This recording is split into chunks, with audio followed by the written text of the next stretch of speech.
오늘 노아 언약과 무지개라는 말씀으로 말씀을 증거하려고 합니다. 함께 읽을 말씀은 9장 11절에서 17절, 저와 여러분 한 절씩 교독하도록 하겠습니다. 내가 너희와 언약을 세우리니 다시는 모든 생물을 홍수로 멸하지 아니할 것이라. 땅을 멸할 홍수가 다시 있지 아니하리라. 하나님이 이르시되 내가 너희와 함께하는 모든 생물 사이 대대로 영원히 세우는 언약의 증거는 이것이니라. 내가 내 무지개를 구름 속에 두었나니 이것이 나와 세상 사이의 언약의 증거니라. 내가 구름으로 땅을 덮을 때 무지개가 구름 속에 나타나면 내가 나와 너희와 및 육체를 가진 모든 생물 사이에 내 언약을 기억하리니 다시는 물이 모든 육체를 멸하는 홍수가 되지 아니할지라.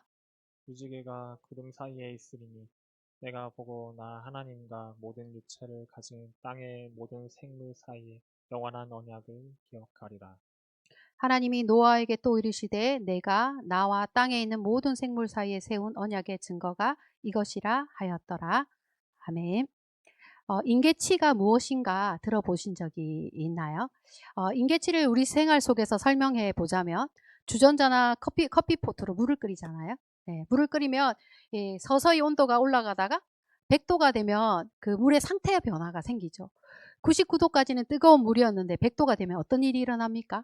막 기포가 발생하고 수증기가 막 생기고 하는, 이 100도는 물의 변화가 생기는 지점이죠. 그래서 우리 생활에서 발견할 수 있는 인계치라고 할 수가 있습니다. 또 무엇이 있을까? 댐이 있어요. 댐이 물이 조금씩 차오르다가 버틸 수 있는 한계, 감당할 수 있는 무게가 있습니다. 근데 그것이 한계를 넘어서면 댐이 붕괴가 되죠. 인계치란 더 이상 버티지 못하고 상태가 확 바뀌는 경계선이라고 할 수가 있습니다. 이 모든 것이 그 지점에 이르게 되면 그 이전과 이후가 전혀 달라지는 경계가 되는 것이죠. 하나님이 정하신 질서와 경계가 세상에 존재하고 지켜야 할 선이 있습니다. 그 경계가 무너지면 이전과 이후가 달라지게 되는데, 하나님이 죄인인 사람들을 향하여 오래 참으시고 인내하시지만 정하신 인계치가 있으시고 거기에 다다르게 되면 하나님의 마음이 고통스럽고 아프시지만 하나님이 하셔야 할 일들을 하실 수밖에 없습니다. 아담 이후로 인류는 전적으로 타락하였고 총체적으로 부패하였습니다. 더 이상 선을 찾아볼 수 없는 그러한 지경에 이르렀을 때 그들의 끝날이 이르게 되었습니다. 6장 11절 13절 읽겠습니다. 그때에 온 땅이 하나님 앞에 부패하여 포악함이 땅에 가득한지라. 하나님이 보신즉 땅이 부패하였으니 이는 땅에서 모든 혈육 있는 자의 행위가 부패함이었더라. 하나님이 노아에게 이르시되 모든 혈육 있는 자의 포악함이 땅에 가득하므로 그 끝날이 내 앞에 이르렀으니 내가 그들을 땅과 함께 멸하리라. 그때 그 노아의 시대에 온 땅이 그 혈육 있는 모든 사람들이 부패하고 포악이 가득하다. 여기 부패하고 포악하고 가득하다라는 단어가 계속적으로 반복해서 나오는데, 이때 사람들의 상태가 어떠하였는지에 대한 설명인 것이죠. 그들이 생각이 어려서부터 악하고 그 마음이 부패했으니까 그것이 겉으로 드러나는 행위가 포악하고 잔인하고, 그래서 살인과 폭력과 불법이 이 세상에 난무하고 용납할 수 없는 일들이 벌어지는 그러한 때가 되었을 때 하나님이 한탄하시고 그 끝날이 그들에게 이르렀다라고 말씀을 하셨습니다. 6장 5절에서 9절의 말씀에 보면 여호와께서 사람의 죄악이 세상에 가득한과 그 마음에로 생각하는 모든 계획이 항상 악할 뿐임을 보시고 땅 위에 사람을 지으셨음을 한탄하사 마음에 근심하셨다라고 하셨습니다. 하나님이 이 세상을 바라보시는 고통, 슬픔, 안타까움을 한탄이라는 그 말씀 속에 담으셨는데, 이 세상이 하나님의 작품이고 사람들은 하나님의 형상이라 사랑의 대상인데 그들이 마음과 생각이 부패하여서 그들의 드러나는 행동이 포악하고 세상이 온통 죄로 가득한 것을 보고 심판을 내리는 그 하나님의 마음이 고통스럽지 않겠는가? 하나님의 마음이 심히 고통스럽고 아프고 슬프고 안타까우셨다라는 그런 말씀을 하셨습니다. 세상은 홍수를 통하여 다시 창조 이전으로 돌아가는 홍돈을 겪게 되었는데, 물이 다 터져 나오는 그러한 홍수죠. 물의 샘의 근원들, 하늘의 샘이 열리고 땅의 샘이 열리고 이 땅과의 하늘의 경계가 되었던 그 경계를 허무시면서 모든 물들이 쏟아져 나오는 우리가 상상할 수 없는 전 세계적인 홍수가 일어나게 되었습니다. 이 온 세상에 생명이 있는 호흡이 있는 모든 생명체가 죽임을 당하는 그 가운데에 그러나 노아는 하나님께 은혜를 입었다라는 말씀을 하셨어요. 6장 8절 9절에 보면요. 그러나 노아는 여호와께 은혜를 입었다. 예, 하나님과 동행한 의인이고 완전한 자라는 그러한 평가와 판단을 받았습니다. 7장 1절 5절 읽겠습니다. 여호와께서 노아에게 이르시되 너와 내 온 집은 방주로 들어가라. 이 세대에서 내가 내 앞에 의로움을 내가 보았음이니라. 노아가 여호와께서 자기에게 명하신 대로 다 준행하였더라. 하나님이 보신 노아의 의로움은 무엇일까? 하나님은 노아에게서 무엇을 보셨을까? 왜 노아는 죽음을 넘어서는 은혜, 심판 가운데에 그 살아나는 구원의 은혜를 받은 것일까? 이 노아의 의로움에 대해서 묵상해 보게 됩니다. 하나님의 눈에 비친 노아는 어떤 사람일까? 노아 시대에 다른 사람들은 하나님에 대한 관심도 없고 하나님과 올바른 관계를 맺지 않고 그런 사람이 노아 외에는 없었다. 하나님과의 그 올바른 관계 속에서 하나님을 사랑하고 하나님을 예배하고 하나님을 신뢰하는 사람이 노아 외에는 없었다라는 것입니다. 그 아담 이후에 새로운 언약의 자손 셋의 후손에도 이 노아 외에는 다른 사람이 없었다. 이 노아의 의로움이 노아가 죄가 하나도 없는 완벽한 사람이라는 뜻이 아닙니다. 하나님을 알고 하나님을 예배하고 하나님을 사랑하는 하나님과의 올바른 관계, 하나님과의 동행하는 삶을 하나님이 이것을 의로움이라고 말씀하여 주신 것이죠. 에녹이 하나님과의 동행하여서 죽음의 족보 가운데 죽음을 보지 않고 하나님이 데려가셨잖아요. 예, 노아 역시 하나님께 순종하고 하나님과 동행하는 그 삶으로 말미암아 하나님께서 건져주신 구원의 은혜를 입었습니다. 5절에 보면요. 노아가 여호와께서 자기의 명령하신 대로 다 준행하였다라고 말씀하는 구절들이 말씀의 여러 부분에서 반복이 되는데 하나님과 바른 관계 속에서 하나님과 동행하는 사람이었다라는 것이 하나님의 말씀을 순종하여 노아가 다 준행하였다라는 모습으로 드러나고 있는 것을 보게 됩니다. 베드로는 노아의 믿음의 행위를 어떻게 표현했느냐면 의를 전파하는 행위로 바라보았습니다. 베드로후서 2장 5절에 보면 이 베드로가 노아 홍수에 대해서 어떻게 생각했는지 그리고 노아를 어떻게 바라보았는지를 알 수 있는 말씀 구절이 있어서 찾아와 봤는데요. 옛 세상을 용서하지 않으시고 오직 의를 전파하는 노아와 그 7 식구를 보존하시고 경건하지 아니한 자들을 세상에 홍수를 내리셨다라고 했어요. 이 방주를 짓는 데만 해도 100년이라는 세월이 걸려요. 참 길지 않습니까? 100년의 세월. 노아의 나이 500세에 하나님으로부터 방주를 지으라는 명령을 받았고 그의 나이 600세에 홍수가 내리는데 100년의 세월 동안 의의 전파자로서 살았다라는 거예요.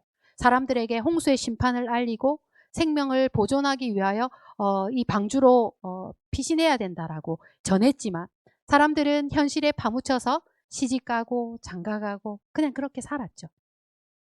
심판에 대한 경고를 또 생명을 살릴 수 있는 기회의 그런 말씀들을 놓치며 노아를 비웃고 그 방주를 외면했습니다.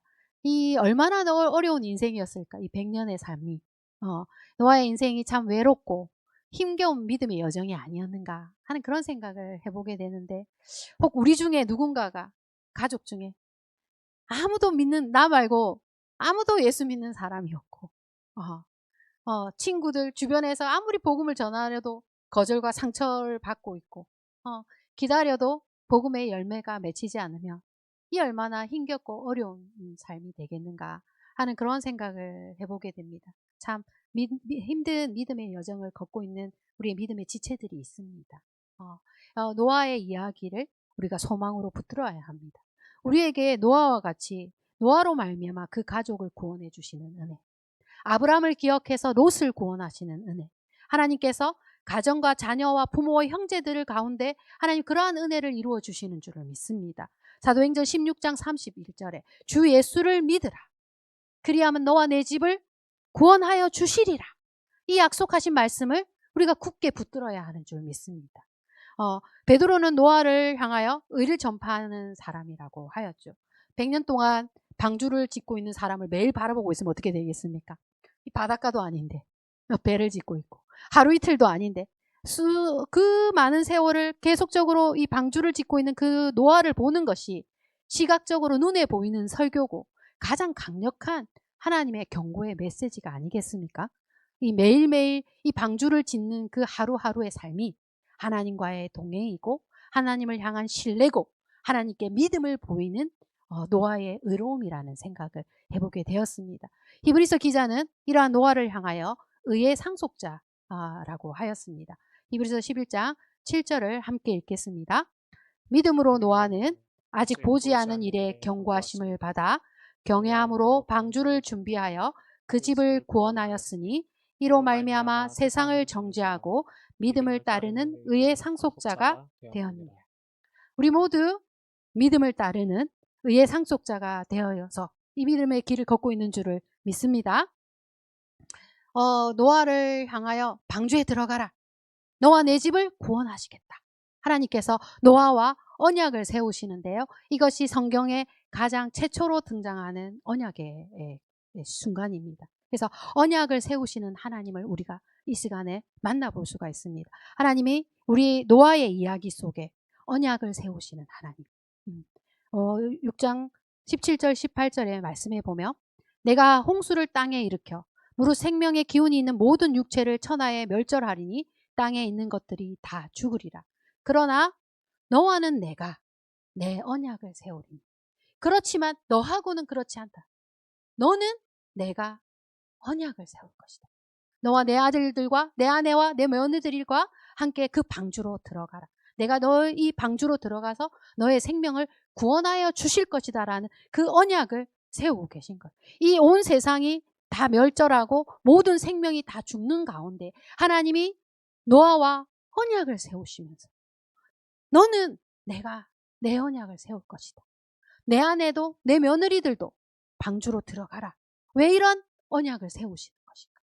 하나님과의 노아의 관계, 하나님이 그 사이를 보시고 은혜를 베푸시는 것. 언약은 하나님이 스스로 세우시는 약속이고 자기가 반드시 지켜 행할 신의 약속이죠. 하나님이 이러한 약속을 하셔야 할 이유나 의무나 책임이 없음에도 불구하고 스스로를 구속하시며 약속에 대한 책임을 지시겠다라고 하는 것이 언약입니다. 처음 이 언약이 노아와 그 가족을 구원하신다라는 언약이었어요. 홍수는 노아 600세가 되던 해 2월 17일에 내리기 시작해서 40일 동안 내렸고 온 지면에 160일 동안 넘쳐서 온 세상을 뒤덮었습니다.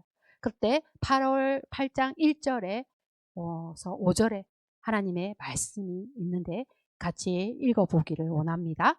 하나님이 노아와 그의 함께 방주에 있는 모든 들짐승과 가축을 기억하사 하나님이 바람을 땅 위에 불게 하심에 물이 줄어들었고 깊음의 샘과 하늘의 창문이 닫히고 하늘에서 비가 그침에 물이 점점 줄어들어 열째 달 고 그 달 초하루 날에 산들의 봉우리가 보였더라. 홍수가 그치고 물이 빠지기 시작한 것은 자연적으로 물이 줄어들거나 물이 빠진 것이 아니라 하나님이 기억하셔서 그 방주 안에 있는 그 생명들을 기억하셔서 바람을 불게 하셔서 물이 물러가게 하신 것이라. 하나님이 물을 빼시는 이유가 노아와 그 방주 안에 있는 그 생명들을 기억하셨기 때문에 물들이 다 각기 자기의 위치로 돌아가서 우주의 질서를 회복하고 물이 거치고 방주가 아라랏산의 봉우리에 머물게 되는 것은 하나님께서 그들을 기억하시고 그 생명을 구원하시겠다고 약속하신 하나님의 언약을 기억하시는 것입니다. 노아가 하나님을 믿고 신뢰해서 방주로 들어갔잖아요. 방주를 짓는 것도 하나님을 믿고 신뢰해서 방주를 지었고 아직 비도 내리지 않는 그 시대에 방주에 들어갔고 방주 안에서 7일 동안 비가 안 내렸어요. 하나님이 그 방주의 문을 닫아 두셨는데 7일 동안도 그 안에서 비가 내리지 않았어요. 그리고 그 40일 동안 비가 쏟아질 때는 어떤 마음이었을까? 그 비가 쏟아지는 그 공포 속에 얼마나 두렵고 떨렸을까? 온 세상이 물로 가득 차 있는 150일 동안 그 물 위에 떠 있는 그 마음은 어떤 마음일까? 물이 줄어들고 가마여져서 이 땅이 마른 땅이 되기까지 1년 정도의 시간을 방주에서 살아야 했습니다. 우리는 상상할 수 없는 공포고 외로움이고 슬픔이고 불안해. 오직 하나님의 약속만을 믿고 하나님의 언약을 기억하여서 그 고통 속에서 하나님만을 간절히 찾은 그 노아를 하나님이 기억하신다. 그 생명들을 살려주시는 은혜가 하나님의 바로 기억하심입니다.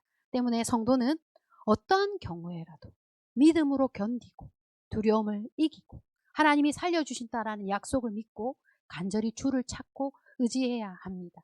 언약은 하나님의 기억하여 주심. 하나님이 직접 하신 언약이기 때문에 우리가 죄인이지만 하나님의 약속을 붙들고 믿음으로 바라볼 때에 하나님 그것을 보시고 우리를 건져주시고 살려주시고 은혜를 베푸는 줄을 믿습니다.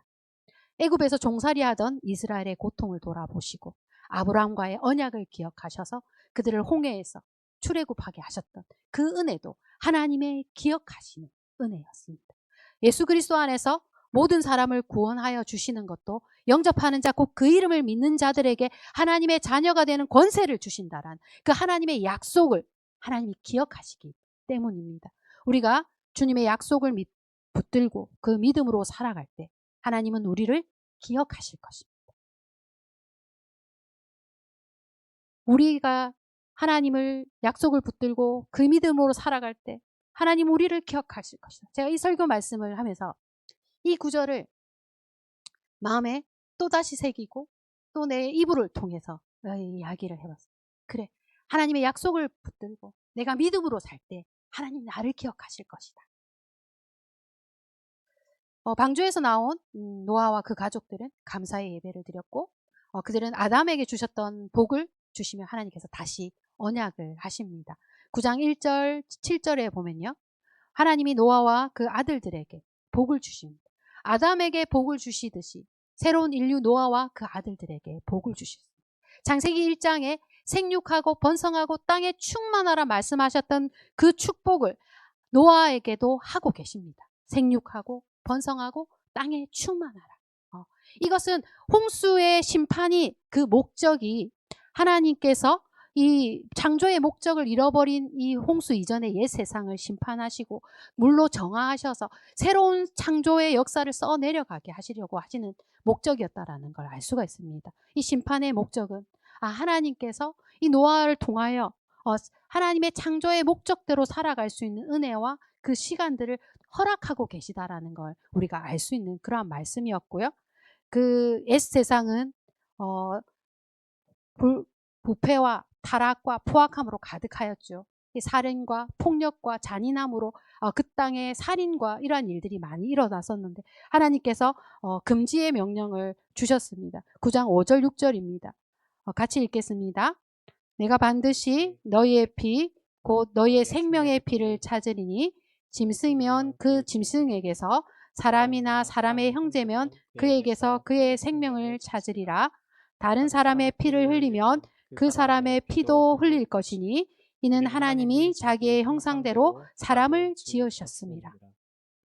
생명의 가치를 무너뜨린 옛 세상, 노아 홍수 이전의 세상과 같은 세상이 되지 않도록 엄격한 규정을 주셨는데 아담과 하와에게는 선악과를 주셨죠. 먹지 말라고. 그러나 노아 이후 인류에게는 생명종 중에 피 흘림에 대한 경고를 주셨습니다.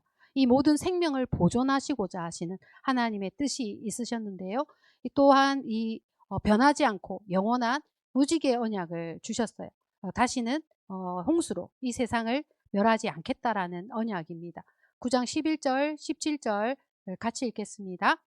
내가 너희와 언약을 세우리니 다시는 모든 생물을 홍수로 멸하지 아니할 것이라.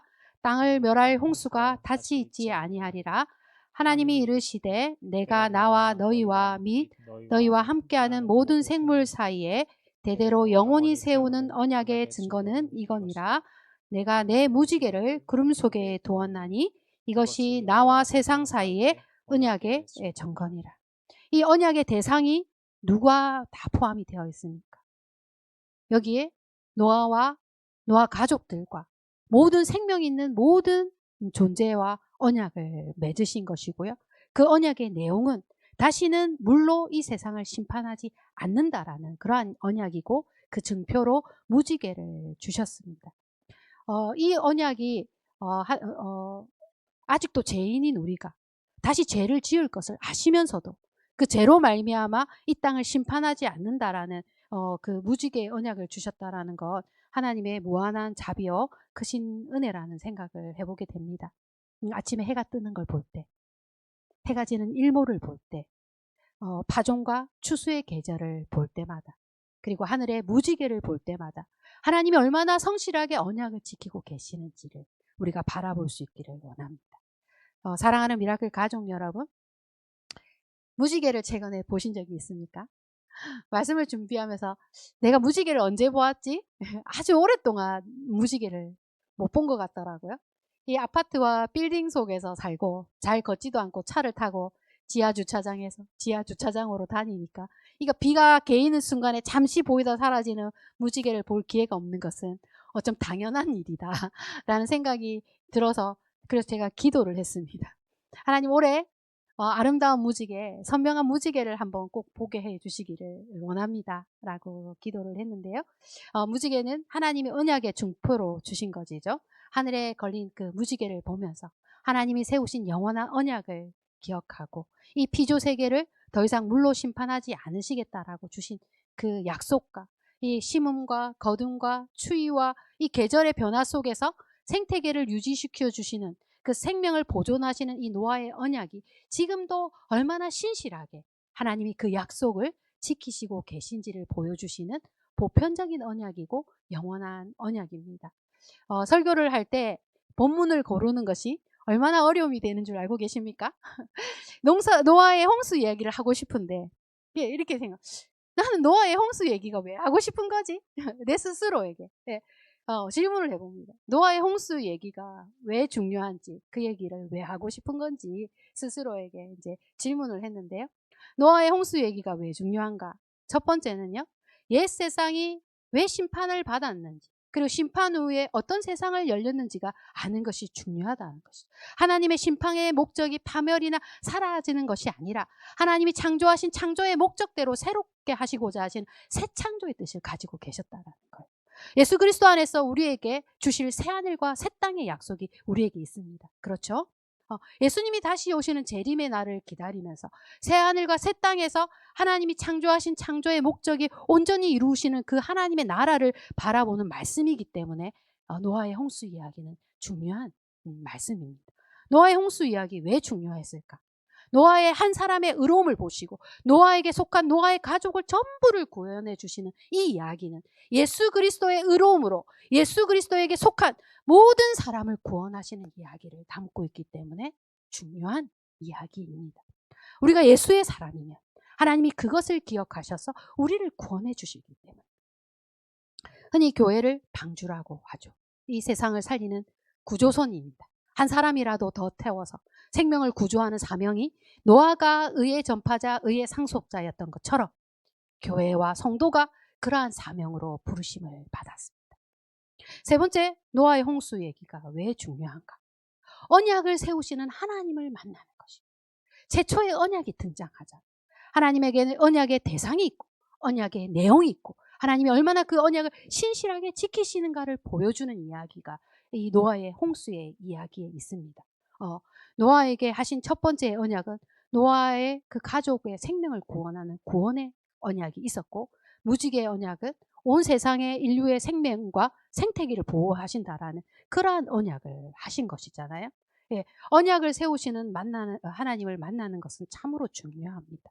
왜냐하면 하나님의 언약의 목적이 하나님 이 세상을 지배하고 군림하시는 게 아니라 내가 너와 사귀고 내가 너와의 관계 안에 있는 그러한 하나님이시라는 걸 알려주시기 때문에 하나님이 인격적인 하나님이고 우리가 인격적인 하나님을 만나는 것이 핵심이에요. 노아의 이야기에 신학적인 주제로 심판과 구원과 은혜와 언약 너무나 많은 것들이 넘쳐 흐르고 있고 이 언약의 하나님을 만나는 것이 온 인류의 축복이고 은혜라는 것을 우리가 깨달을 수 있기를 원합니다. 창세기 1장부터 12장까지의 이 이야기 속에 노아의 홍수의 이야기가 5장이나 들어있어요. 너무나 중요하게 다뤄지고 있는 말씀인데 우리가 그 말씀을 보면 아는 말씀이라고 휙휙휙휙휙 넘기고 더 이상 내가 배울 것이 없고 내가 들을 것이 없고 내가 알 것이 없다라고 생각한 그 교만함을 깨트리고 다시 노아의 홍수의 이야기 속에서 하나님이 우리에게 주시고자 하시는 그 생명과 약속들을 붙드는 것이 오늘의 노아 홍수의 이야기였습니다. 흔히 우리가 말씀이 생명이다. 말씀이 생명. 하나님이 말씀대로 모든 것을 이루시고 그 약속을 지키시기 때문에 말씀이 생명이다. 그리고 그 약속 안에 우리가 있을 때 내 영혼이 평안하고 쉼을 얻는 줄을 믿습니다. 기도드리겠습니다. 신실하신 하나님을 찬양합니다. 우리에게 말씀으로 약속하시고 그 약속을 신실하게 지켜주시는 언약의 하나님을 찬양합니다. 옛 세상 노아 이전의 세상이 죄로 말미암아 심판을 받았던 것을 우리로 하여금 기억하게 하여 주시옵소서. 이 땅에서 영원히 살 것처럼 먹고 마시며 취하지 않게 하여 주시기를 원합니다. 우리 안에 계신 성령님, 우리를 도와주셔서 우리에게 죄악을 물리치고 부패하지 않도록 포악하지 않도록 우리를 보호하여 주시기를 원합니다. 노아 한 사람 하나님과 동행하며 말씀에 순종했던 노아를 통하여 새로운 세상을 여셨던 것처럼 예수에게 속한 교회가 하나님의 방주요 구원의 생명선인 것을 믿습니다. 예수 안에 있는 자 결코 정죄함이 없고 영생을 얻게 하여 주신다라는 그 약속을 굳게 붙듭니다. 우리가 하나님의 약속을 믿고 믿음을 견고히 세워갈 수 있도록 도와주시옵소서. 주 예수를 믿으라. 그리하면 나와 내 집을 구원하신다 약속하셨사오니 그 약속 붙들고 기도드립니다. 부모와 형제와 자녀들을 믿음 안에 불러주시고 구원받게 하여 주시옵소서. 미라클 호산나 교회가 하나님이 기억하시어 주시는 인생들이 되고 하나님이 인정해 주시는 의로움을 얻어서 의의 전파자, 의의 상속자가 되는 하나님과 동행하는 삶이 될 수 있도록 축복하여 주시기를 원합니다. 이 모든 말씀 우리를 구원하신 예수 그리스도의 이름으로 기도드립니다. 아멘.